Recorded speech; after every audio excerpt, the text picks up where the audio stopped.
அனைவருக்கும் வணக்கம். நான் உங்கள் டாக்டர் நிசிதர் பாரின் சோமியக்காரிலிருந்து. நாம் ஒன்று நினைப்போம், அது ஒன்று நடக்கும் அப்படின்னு சொல்லிட்டு நம்ம கேள்விப்பட்டிருப்போம். ஏன் நமக்கு கூட அது நடந்திருக்கலாம். அதே மாதிரி தான் உடல்நிலையிலும் சில நேரங்களில் நாம் ஏதாவது தொந்தரவு நினச்சிட்டு இருப்போம், ஆனால் அது வேறு தொந்தரவாக கூட அது இருக்கலாம். அப்படிப்பட்ட ஒரு விஷயத்தை பற்றி தான் இந்த வீடியோ குறிப்பில் நம்ம பார்க்க போகிறோம். ஒமெண்டல் இன்ஃபெக்ஷன். ஒமெண்டம் அப்படின்னா என்ன? இது ஒரு திசு.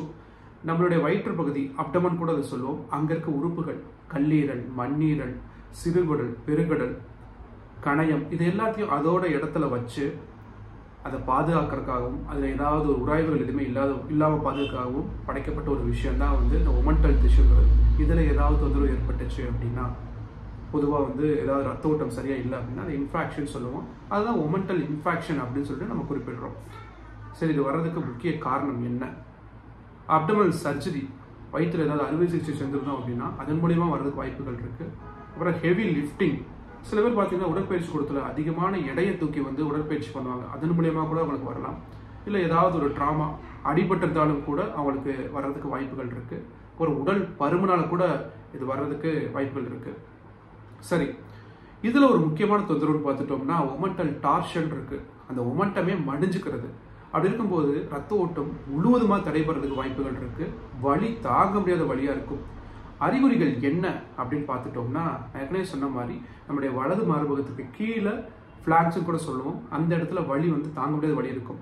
சில நேரங்களில் தொந்தரவு நம்ம அப்பண்டிசைட்டிஸா கூட நினைச்சு அதுக்குரிய வைத்தியம் கூட பார்த்துக்கிட்டு இருக்கலாம். அதுக்கப்புறம் கொமட்டல் இருக்கும், வாந்தி இருக்கும், அதுக்கப்புறம் டயரியா மாதிரி தொந்தரவுகள், ஃபீவர், காய்ச்சல் மாதிரி தொந்தரவுகள் இவங்களுக்கு இருந்துகிட்டு தான் இருக்கும்.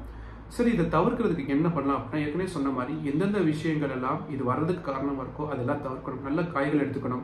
முதல்வாக உடற்பயிற்சி கூடத்தில் உடற்பயிற்சி செய்யணும் அப்படின்னா அதுக்குரிய உபகரணங்கள் அணிஞ்சுக்கணும். உடல் பருமன் இல்லாமல் பார்த்துக்கணும். இதுதான் இதை ப்ரிவென்ட் பண்ணிக்கிறதுக்கு ஒரு முக்கிய விஷயங்களை பார்த்துக்கலாம். ஹோமியோபதி மருத்துவ முறையில் இது சரிப்பட முடியுமா அப்படின்னு நிறைய பேர் இதை கேட்குறீங்க. ஹோமியோபதி மருத்துவ முறையே அறிகுறிகள் சார்ந்தது. உங்கள் தொந்தரவுக்கு, அதாவது உங்கள் அறிகுறிக்கு ஏற்ற மாதிரி மருந்துகள் கொடுத்தாலே, அந்த அறிகுறிகள் குறைந்தாலே உங்களுடைய நோய்கள் குறைய ஆரம்பிக்குதுன்னு அர்த்தம். ஸோ தைரியமாக தாராளமாக ஹோமியோபதி மருத்துவ முறையை இந்த மாதிரி தொந்தரவுகளுக்கு நீங்கள் அணுகலாம். இந்த தொந்தரவு பாதிக்கப்பட்டிருந்தவங்களுக்கு இந்த வீடியோ குறிப்பை நீங்கள் பகிருங்க. ஏதாவது சந்தேகம் இருந்துச்சு அப்படின்னா எங்களுக்கு தொடர்பு கேளுங்க, இல்லை கமெண்ட்டில் கேளுங்க. நெக்ஸ்ட் ஒரு வீடியோ பதிவில் வேறு தொந்தரவுகளை பற்றி நம்ம தொடர்ந்து பார்க்கலாம். நன்றி.